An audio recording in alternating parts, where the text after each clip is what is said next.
Hello বন্ধুরা, লাউ পছন্দ করে না এমন লোক কি আছে? আমার তো মনে হয় না। সবারই লাউ পছন্দ, কেননা আমাদের নবী সাল্লাল্লাহু আলাইহি সাল্লাম লাউ অনেক পছন্দ করতেন। তো আমাদের উচিত লাউ খাওয়া। তো লাউ বর্তমানে শীতকালে লাউ কিন্তু পাওয়া যায় অ্যাভেলেবেল। তো বাজারে গেলে বা কেউ রোপণ করলে বাড়িতে, গ্রামের বাড়িতে সবারই প্রায় কম বেশি লাউ থাকে এবং লাউটা অনেক কমন জিনিস। এই লাউ খেলে কিন্তু ভিতর ঠান্ডা থাকে। তো লাউ রেসিপির কথা আর কি বলবো। তো এখানে আমি লাউ অর্ধেকটা কেটে নিয়েছি, তারপরে 3টা আলু কেটে নিয়েছি সাইজ মতো করে। তারপরে এখানে পেঁয়াজ মরিচ রসুন আমি কেটে নিয়েছি।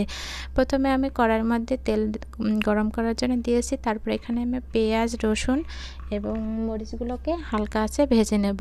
তো এই রেসিপির মধ্যে কিন্তু বেশি পরিমাণে ঝাল দেওয়া যাবে না, কেননা লাউয়ের তরকারির মধ্যে ঝাল দিলে লাউটা ট্যাংসা ভাব লাগে, খেতে ভালো লাগে না। এর জন্য কম ঝাল দেওয়ার চেষ্টা করবেন। তো এখন আমি এগুলোকে পেঁয়াজ মরিচের সাথে ভেজে নেব কিছুক্ষণের জন্য। তো পেঁয়াজ বেশি ভাজার দরকার নেই। তো আমার পেঁয়াজ মরিচ সবগুলোর সাথে এখন আমি নেড়েচেড়ে কিছুক্ষণ কষিয়ে নেব। তো আমার এই লাউয়ের সহজ রেসিপিটা আপনাদের কাছে ভালো লাগলে অবশ্যই আমার চ্যানেলটি সাবস্ক্রাইব করবেন। তো অনেকে লাউ চিংড়ি মাছ দিয়ে রান্না করে, বড় মাছ দিয়ে, মুরগি গরু সব কিছু দিয়ে রান্না করে। অবশ্য আমি লাউয়ের রেসিপিটা এভাবে খেতে ভালোবাসি, এজন্য আপনাদের সাথে শেয়ার করলাম। তো ঢাকনা দিয়ে কিছুক্ষণ ঢেকে রেখেছিলাম। তারপরে এখানে আমি সামান্য পরিমাণে পানি অ্যাড করে দেব। তো পানিটা দেওয়ার পর এখানে আমি এখন কিছু গুঁড়া মশলা অ্যাড করে দেব। তো প্রথমে আমি এখানে স্বাদ মতো লবণ দিয়ে দেব। তো লবণটা আপনাদের তরকারির পরিমাণ মতো দিয়ে দেবেন। তো আমি এখানে 1 চা চামচ লবণ দিয়ে দিলাম। তারপরে এখানে আমি হলুদের গুঁড়া দিয়ে দেব 1 চা চামচ, জিরার গুঁড়া দেব 1/2 চা চামচ, ধনিয়ার গুঁড়া দেব 1/2 চা চামচ।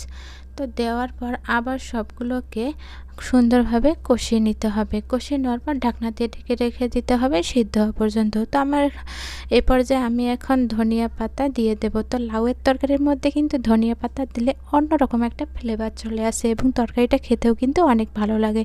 তো আমার দেখতেই তো পাচ্ছেন লাউগুলো কিন্তু অনেক সুন্দরভাবে সিদ্ধ হয়ে গেছে, কেননা লাউটা অনেক কচি ছিল। খুব সহজভাবে লাউটা সিদ্ধ হয়ে গেছে। এখন আমি লাউটাকে সুন্দরভাবে কষিয়ে নেব। কেউ আবার লাউটা এভাবে খেতে ভালোবাসে, আবার কেউ বা ঘুটনি দিয়ে নেড়ে একটু আলতোভাবে নেড়ে রাখে। কিন্তু আমাকে লাউ ঘুটনি দিয়ে না নাড়লে কিন্তু ভালো লাগে না খেতে।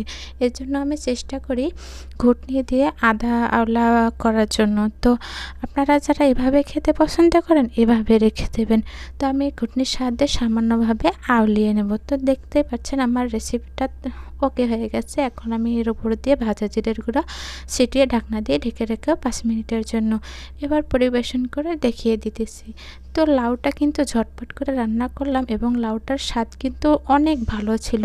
আপনারা যারা খাননি অবশ্যই খাবেন।